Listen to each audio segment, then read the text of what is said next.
ദേശീയ ദുരന്തമായി പ്രഖ്യാപിക്കാൻ ഇപ്പോഴത്തെ മാനദണ്ഡങ്ങൾ അനുസരിച്ച് സാധിച്ചില്ലെങ്കിലും L3 കാറ്റഗറിയിലുള്ള സിവിയർ നാച്ചുറൽ കലാമിറ്റികളുടെ കൂട്ടത്തിലെങ്കിലും ഉൾപ്പെടുത്തണമെന്നാണ്.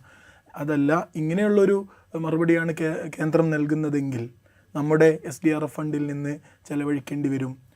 നിലവിൽ ആർമിയുടെയും അതുപോലെ കേന്ദ്രത്തിൽ നിന്ന് ലഭിച്ച സഹായങ്ങളുടെ ബില്ലും ചിലപ്പോൾ നമ്മൾ കൊടുക്കേണ്ട അവസ്ഥ വന്നേക്കാം. അത് സത്യം പറഞ്ഞാൽ നമ്മുടെ സംസ്ഥാനത്തെ കൂടുതൽ പ്രതിസന്ധിയിലാക്കുകയല്ലേ ചെയ്യുക. നിശ്ചയമായിട്ടും ഇതനുസരിച്ചാണെങ്കിൽ ആർമി വന്നതിൻ്റെ ചിലവ് നമ്മൾ വഹിക്കേണ്ടി വരും. അവിടെ ബെയിലി പാലം നിർമ്മിച്ചതിൻ്റെ ചിലവ് നമ്മൾ വഹിക്കും. ബെയിലി പാലം എപ്പോഴും അതുപോലെ ഈ ദിവസത്തെ അത്രയും വാടകയും കൂടി നോക്കുകയാണെങ്കിൽ കൊടുക്കേണ്ടി വരും. അപ്പോൾ അതല്ലെങ്കിലും കൊടുക്കേണ്ടി വരും. ഇനിയിപ്പോൾ കേന്ദ്ര സഹായം കിട്ടിയാലും ഇത് കൊടുക്കേണ്ടി വരും. അത് ഡെഫിനറ്റാണ്. കാരണം വെച്ച് കഴിഞ്ഞാൽ കേന്ദ്രം നമ്മളുടെ അനുഭവം വെച്ച് ഏതെങ്കിലും ഒരു ദുരിതഘട്ടത്തിൽ നമ്മളെ സഹായിച്ചിട്ടുണ്ടെങ്കിൽ ആ സഹായത്തിന് ആനുപാതികമായിട്ട് എന്താണോ ചിലവ് അത് തിരിച്ചു കൊടുക്കുക എന്നുള്ളത്, അത് കൊടുക്കുക എന്നുള്ള ബാധ്യത സ്റ്റേറ്റിൻ്റെതാണ്. അതുകൊണ്ടാണ് 2018 പ്രളയകാലത്ത് നാവികസേനയുടെ വിമാനങ്ങൾ ഉപയോഗിച്ചുകൊണ്ട് നടത്തിയ ഹെലികോപ്റ്ററുകൾ ഉപയോഗിച്ചുകൊണ്ട് നടത്തിയ രക്ഷാപ്രവർത്തനങ്ങൾക്ക് ഇത്ര തുക ചിലവായിട്ടുണ്ട്, അത് തിരിച്ചു വേണം എന്ന് കേന്ദ്രം ആവശ്യപ്പെട്ടത്. അതുകൊണ്ടാണ് അന്ന് അടിയന്തര സഹായമായിട്ട് നൽകിയ ഭക്ഷ്യധാന്യങ്ങൾക്കുള്ള പണം തിരിച്ചടയ്ക്കണം എന്ന് കേന്ദ്രം ആവശ്യപ്പെട്ടത്. അതുകൊണ്ടാണ് അതിവിടെയും വേണ്ടി വരും. പക്ഷേ ഇതിലൊരു പ്രശ്നം എന്ന് പറയുന്നത്, ഇങ്ങനെയാണോ ഒരു എന്താ പറയുക, സാധാരണ നിലയ്ക്ക് നമ്മൾ ഭരണകൂടം, കേന്ദ്ര ഭരണാധികാരികൾ അല്ലെങ്കിൽ സംസ്ഥാന ഭരണകൂടം, വിവിധ സംസ്ഥാനങ്ങൾ, വിവിധ പ്രാദേശിക, ഇതൊക്കെ മാറ്റി വെച്ചുകൊണ്ട് നമ്മൾ ചിന്തിക്കുക. സാധാരണഗതിയിലൊരു എന്താ പറയുക, മനുഷ്യത്വമുള്ള ഭരണാധികാരികളുടെ ഒരു മനോഭാവം ഇങ്ങനെയായിരിക്കുമെന്ന് മാത്രം നമ്മൾ ചിന്തിച്ചാൽ മതി. ഇപ്പോൾ കേരളത്തിൽ ഈ വയനാട്ടിലൊരു ദുരന്തം ഉണ്ടായപ്പോൾ എന്തുകൊണ്ടാണ് കർണാടക സർക്കാർ നമ്മളെ സഹായിക്കാൻ തീരുമാനിക്കുന്നത്? കർണാടകയിൽ കോൺഗ്രസ്സാണ് ഭരിക്കുന്നത്, കേരളത്തിൽ LDF ആണ് ഭരിക്കുന്നത്. LDFിനോടുകൂടെ മത്സരിച്ചുകൊണ്ടിരിക്കുന്ന കോൺഗ്രസ്സാണ്. പക്ഷേ കർണാടക സർക്കാർ നമ്മളെ സഹായിക്കാൻ തീരുമാനിച്ചു. തമിഴ്നാട്ടിലൊരു പ്രളയ സമാനമായ സാഹചര്യം ഉണ്ടായപ്പോൾ ഇമ്മീഡിയറ്റായിട്ട് കേരളം തമിഴ്നാടിന് സഹായം കൊടുക്കാൻ തീരുമാനിച്ചു. വയനാടിനെ സഹായിക്കാൻ തമിഴ്നാട് ഇതൊക്കെയെന്ന് വെച്ച് കഴിഞ്ഞാൽ മനുഷ്യന്മാരുടെ ദുരിതം മനസ്സിലാക്കുന്ന ഭരണാധികാരികളുണ്ടാവുക, അവർക്ക് ഈ പ്രയാസം പരിഹരിക്കപ്പെടേണ്ടതാണ് എന്ന് തോന്നലുണ്ടാവുക, ഇതൊക്കെ ഒരു പ്രധാനപ്പെട്ട, അങ്ങനെയാണ് ആളുകൾ യഥാർത്ഥത്തിൽ ഭരണാധികാരികളും യഥാർത്ഥത്തിൽ നേതാക്കളും ഒക്കെ ആയി മാറുന്നത്. ഇത് ഇപ്പോൾ ദ്രാവിഡ മുന്നേറ്റ കഴകത്തിന് കേരളത്തിൽ എന്തെങ്കിലും രാഷ്ട്രീയ താല്പര്യം ഉണ്ടായിട്ടല്ലല്ലോ അവരിവിടെ സഹായിക്കുന്നത്. അല്ലെങ്കിൽ സിദ്ധരാമയ്യയ്ക്ക് കേരളത്തിൽ എന്തെങ്കിലും ഒരു പൊളിറ്റിക്കൽ താല്പര്യമാണ്, കോൺഗ്രസ്സിന് താല്പര്യം ഉണ്ടാകും, പക്ഷേ സിദ്ധരാമയ്യ എന്നുള്ളൊരു നേതാവിന് പ്രത്യേകിച്ച് താല്പര്യമൊന്നും ഉണ്ടായിട്ടല്ലല്ലോ കർണാടക സർക്കാർ സഹായിക്കുന്നത്. അപ്പോൾ ഇതാണ് ഒരു യഥാർത്ഥത്തിലുള്ള ഭരണാധികാരികളുടെ നേതാക്കളുടെ ഗുണം നിശ്ചയിക്കുന്നത്. ഇവിടെ അങ്ങനെയല്ല. ഇവിടെയെന്ന് വെച്ച് കഴിഞ്ഞാൽ വളരെ സങ്കുചിതമായ മനോഭാവമുള്ള, കേരളത്തെ ഏതെങ്കിലും വിധത്തിൽ കേരളം രാഷ്ട്രീയമായി സംഘപരിവാർ ആശയങ്ങളെ നിരന്തരം എതിർത്തുകൊണ്ടിരിക്കുന്ന, അവർക്ക് വേരൂന്നാൻ അത്ര എളുപ്പത്തിൽ മണ്ണ് അനുവദിക്കാത്തൊരിടമാണ് എന്നുള്ളതുകൊണ്ട് അവരെ എതിർക്കുക, അവരെ ഏത് വിധത്തിലെങ്കിലും ശ്വാസം മുട്ടിക്കുക എന്നുള്ളൊരു സ്റ്റാൻഡാണ് കേന്ദ്ര സർക്കാർ എടുക്കുന്നത്.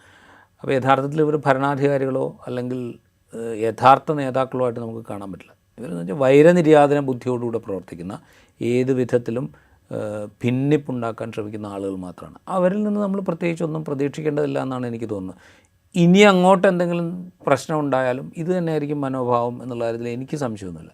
ഇവിടെ ഒരു കാര്യം, ഇപ്പം ആദ്യം സാലിം സംസാരിച്ച കോടതി ചോദിച്ചൊരു ചോദ്യം പറഞ്ഞില്ലേ, ഒന്നും തരില്ല എന്ന് പറഞ്ഞിട്ടില്ലല്ലോ എന്നാണ് കോടതി ചോദിക്കുന്നത്.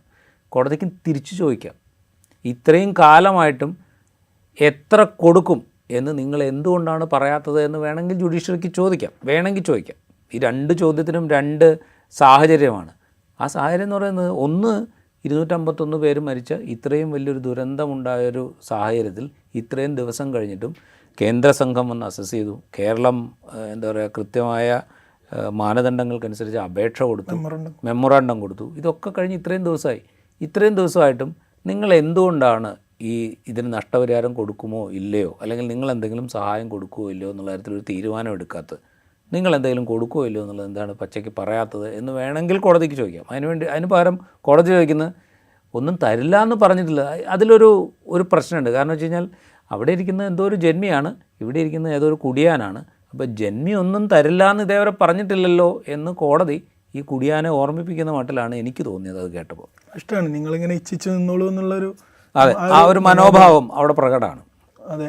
അപ്പോൾ ഈ SDRF ഫണ്ടിൽ നിന്ന് ചിലവഴിക്കണം എന്നാണല്ലോ ഇപ്പോഴത്തെ ഒരു നിർദ്ദേശപ്രകാരം ഈ മറുപടി കത്ത് പ്രകാരം നൽകുന്നത്. അതനുസരിച്ചാണെങ്കിൽ നമുക്കറിയാം, നമ്മൾ മുമ്പ് ഈ മെമ്മോറണ്ടത്തെക്കുറിച്ച് ചർച്ച ചെയ്ത സമയത്ത് നമ്മൾ കേരളം പെരുപ്പിച്ചു കാണിച്ചു കണക്കുകൾ എന്ന് പറഞ്ഞ വിവാദം ഉണ്ടായിരുന്നല്ലോ. ആ സമയത്ത് നമ്മളിത് ചർച്ച ചെയ്തതാണ്. കാരണം SDRF ഫണ്ട് അനുസരിച്ച് ഒരു വീടിന് 1 ലക്ഷം രൂപയൊക്കെ ചിലവ്, ഒരു 1,35,000, അതുപോലെ ഒരു വാഴക്ക് 6 രൂപ, ഇങ്ങനെയൊക്കെയുള്ള ചെറിയ തുകയുള്ളൂ. അത് കേരളീയ സാഹചര്യത്തിൽ അത് തികയില്ല എന്നുള്ളതും നമ്മൾ ചർച്ച ചെയ്തതാണ്. സത്യത്തിൽ നമ്മുടെ ഒരു ഉയർന്ന ജീവിത നിലവാരം ഇത്തരത്തിലുള്ള ദുരന്ത സാഹചര്യം വരുന്ന സമയത്ത് നമുക്ക് തന്നെ ഒരു ഗതികേടാകുന്ന ഒരു അവസ്ഥ നിലവിലുണ്ട്. അതൊരു പ്രശ്നം തന്നെയാണ്. കാരണം ഇപ്പോൾ നമ്മൾ കേരളത്തിന് പുറത്ത് ഒരു വീട് നിർമ്മിക്കുന്ന പോലെയല്ല കേരളത്തിനകത്ത് വീട് നിർമ്മിക്കുന്നത്. അതെന്ന് വെച്ചാൽ ഉയർന്ന ജീവിത നിലവാരം കൊണ്ട് മാത്രമല്ല, മറ്റ് പല ഘടകങ്ങളുണ്ട്. കേരളത്തിൻ്റെ ഭൂപ്രകൃതിക്ക് അനുസരിച്ച് മാത്രമേ കേരളത്തിൽ വീട് നിർമ്മിക്കാൻ പറ്റുള്ളൂ. അപ്പോൾ വേറൊരു ദുരന്തത്തിന് ഇരയാകാത്ത വിധത്തിലുള്ള വീടുകൾ വേണം നമ്മൾ ഇനി അവർക്ക് നിർമ്മിച്ചു കൊടുക്കാൻ, ഏത് പ്രദേശത്താണെങ്കിലും. അപ്പോൾ അത്ര ഉറപ്പുള്ള, അത്ര വൃത്തിയുള്ള, അത്യാവശ്യം അവർ നിലവിൽ ജീവിച്ചുകൊണ്ടിരുന്ന സാഹചര്യങ്ങളുമായിട്ട് താരതമ്യം ചെയ്യുമ്പോൾ അവർക്ക് വീർപ്പുമുട്ട് തോന്നാത്ത വിധത്തിലുള്ള വീടുകൾ വേണം നമുക്ക് അവർ നിർമ്മിച്ചു കൊടുക്കാൻ. അവിടെ ഈ SDRFൻ്റെ മാനദണ്ഡം അനുസരിച്ചിട്ട് 1,30,000 കൊടുത്താൽ മതിയാവില്ല. അപ്പോൾ അത് മതിയാവില്ല എന്നുള്ളതുകൊണ്ടാണ് നമ്മൾ കൂടുതൽ കേന്ദ്ര സഹായം ചോദിക്കുന്നത്. അല്ലെങ്കിൽ കേന്ദ്ര സഹായമല്ല സത്യത്തിൽ നമ്മളതിനെ, അതെ, നമ്മളതിനെ അങ്ങനെയാണ് ഇപ്പോഴും പറയുന്നത്. കേന്ദ്ര സഹായമല്ല, ഇത് കേന്ദ്ര സർക്കാരിൻ്റെ ബാധ്യതയാണ്, നമ്മുടെ അവകാശവുമാണ്. കാരണം ഇവിടെ നിന്നുള്ള വിഭവങ്ങൾ കൂടി ഉപയോഗിച്ചുകൊണ്ടാണ്, അതുകൂടെ വിഭജിച്ചു കൊടുത്തിട്ടാണ് കേന്ദ്രം അവിടെ ഭരിക്കുന്നത്. ഇവിടെ നിന്നുള്ള വ്യക്തികളുടെ ആദായ നികുതി കൂടെ കേന്ദ്രത്തിൻ്റെ ഖജനാവിലേക്കാണ് പോകുന്നത്. ഇവിടെ നിന്നുള്ള വ്യക്തികൾ കൊടുക്കുന്ന വിൽപ്പന നികുതി, GSTയുടെ വിഹിതം കേന്ദ്ര സർക്കാരിൻ്റെ ഖജനാവിലേക്കാണ് പോകുന്നത്. അങ്ങനെ ഏതൊക്കെ പെട്രോളിൻ്റെ കാര്യം എടുക്കുക, പെട്രോളിന് സംസ്ഥാനത്തിന് അർഹതയില്ലാത്ത സെസ്സുകൾ കേന്ദ്രം ചുമത്തുന്നുണ്ട്. അത് മുഴുവൻ പോകുന്ന കേന്ദ്ര സർക്കാരിൻ്റെ ഖജനാവിലേക്കാണ്. ഈ തുക മുഴുവൻ നമ്മൾ കൊടുക്കുന്നതാണ്, കേരളത്തിൽ നിന്നുള്ള മനുഷ്യന്മാർ, കേരളത്തിൽ നിന്ന് മാത്രമല്ല എല്ലാ സംസ്ഥാനങ്ങളിൽ നിന്നുള്ള മനുഷ്യന്മാർ കൊടുക്കുന്നതാണ്. അതുകൊണ്ട് ഏത് സംസ്ഥാനത്ത് ഇത്തരം പ്രയാസങ്ങളുണ്ടായാലും അതിന് അർഹമായ സഹായം നൽകാനുള്ള ബാധ്യത കേന്ദ്ര സർക്കാരിനുണ്ട്.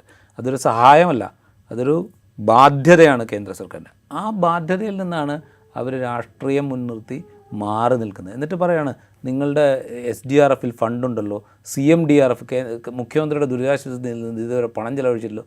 ഇതൊക്കെ വേറെ വേറെ കാര്യങ്ങളാണ്. മുഖ്യമന്ത്രിയുടെ ദുരിതാശ്വാസ ഫണ്ടിൽ പണമുണ്ടെങ്കിൽ അത് മുഴുവൻ വയനാടിന് വേണ്ടി ചിലവഴിക്കാനുള്ളതല്ല. വയനാട് മുൻനിർത്തി സമാഹരിച്ച പണം ഒരുപക്ഷെ വയനാടിന് ചിലവഴിച്ചിട്ടുണ്ടാകും. ബാക്കി കേരളത്തിന് മൊത്തമായിട്ട് ചിലവഴിക്കാനുള്ള പണമാണ്. SDRFലെ ഫണ്ടും അങ്ങനെ തന്നെയാണ്. ഇപ്പോൾ നമ്മുടെ മുമ്പിൽ ചൂരൽമല, മുണ്ടക്കൈ ഉരുൾപൊട്ടൽ ദുരന്തമാണ് നമ്മളുടെ ഏറ്റവും പ്രധാനപ്പെട്ട സംഗതിയായിട്ട് നിൽക്കുന്നത്. നാളെ വേറെ എവിടെയെങ്കിലും ഒരു ദുരിതം ഉണ്ടാവും, ഏതെങ്കിലും ഒരു കടൽക്ഷോഭമോ അല്ലെങ്കിൽ ഏതെങ്കിലും ഒരു കൊടുങ്കാറ്റ് വീശലോ, ഏതെങ്കിലും ഒരു പ്രദേശത്തെ ചുഴലിക്കാറ്റ് വീശലോ, ഇങ്ങനെ പലതരത്തിലുള്ള ദുരിതങ്ങളുണ്ടാവും. അതിനൊക്കെ വിഹിതം കൊടുക്കേണ്ടതും അതിനൊക്കെ പണം കണ്ടെത്തേണ്ടതും ഈ SDRFൽ നിന്നാണ്. അതിന് വേണ്ടിയിട്ടാണ് ആ പണം അവിടെ സൂക്ഷിച്ചു വെച്ചിരിക്കുന്നത്. അല്ലാതെ ഇവിടെ പണം ഉണ്ടല്ലോ, നിങ്ങൾ ചിലവഴിക്കാതെ ഇതാണ് BJPക്കാരുടെ ഒരു എന്താ പറയുക, വ്യാജ വർത്തമാനം എന്ന് നമ്മൾ പറയുന്നതുകൊണ്ട്. ഇത് ഇവിടെ പണമുണ്ട്, അവർ ചിലവാക്കാതെ സൂക്ഷിച്ചു വെച്ചിരിക്കുകയാണ്, എന്നിട്ടാണ് നമ്മളോട് ചോദിക്കുന്നത് എന്ന കഥയാണ് ഇവർ ചമയ്ക്കുന്നത്. CMDRFൽ പണമുണ്ട്, അത് ചിലവഴിക്കുന്നില്ല, എന്നിട്ടാണ് കേന്ദ്ര സർക്കാരിനോട് ചോദിക്കുന്നത്. ഇതാണ് അവർ പറഞ്ഞുകൊണ്ടിരിക്കുന്നത്. ഈ പറയുന്ന നുണ പൊളിക്കാൻ നമുക്ക് പറ്റുന്നില്ല എന്നുള്ളിടത്താണ് നമ്മളുടെ പ്രശ്നം. അതിന് നമ്മളുടെ രാഷ്ട്രീയ പ്രസ്ഥാനങ്ങൾ, അത് CPM ആണെങ്കിലും കോൺഗ്രസ് ആണെങ്കിലും മുസ്ലിം ലീഗ് ആണെങ്കിലും CPI ആണെങ്കിലും കേരള കോൺഗ്രസ് ആണെങ്കിലും ഒക്കെ ഒരുമിച്ച് നിന്നത് ജനങ്ങളോട് പറയണം. അല്ലാതെ ഇന്നിപ്പോൾ പ്രതിപക്ഷ നേതാവ് പറയുന്നവർ ഇക്കാര്യത്തിൽ CPMനോട് ചേർന്നിട്ടുള്ള സമരത്തിന് ഞങ്ങളില്ല എന്നാണ് VD സതീശൻ എന്ന് പറയുന്നത്. ഒരുപക്ഷെ നാളെ CPMൻ്റെ സംസ്ഥാന സെക്രട്ടറിയും ഇതേ വാചകം തിരിച്ചു പറഞ്ഞേക്കാം, കോൺഗ്രസുമായി ചേർന്ന സമരങ്ങൾ. അതുപോലെ ഇന്ന് KC വേണുഗോപാൽ പറയുന്നത് തന്നില്ലെങ്കിൽ പിടിച്ചു വാങ്ങണം എന്നാണ്. എങ്ങനെ പിടിച്ചു വാങ്ങണം എന്നാണ് KC വേണുഗോപാൽ. പിടിച്ചു വാങ്ങണമെങ്കിൽ ഈ പറയുന്ന രാഷ്ട്രീയ പ്രസ്ഥാനങ്ങളൊക്കെ ഒരുമിച്ച് നിന്ന് സമരം ചെയ്യുകയോ ഒരുമിച്ച് നിന്ന് ആർഗ്യൂ ചെയ്യുകയോ വേണം. അതിനവർ തയ്യാറല്ല. അപ്പോൾ നമുക്ക് നമ്മുടേതായ ദൗർബല്യം നമ്മളായിട്ട് തന്നെ ഇവിടെ ഉണ്ടാക്കി വെച്ചിട്ടുണ്ട്.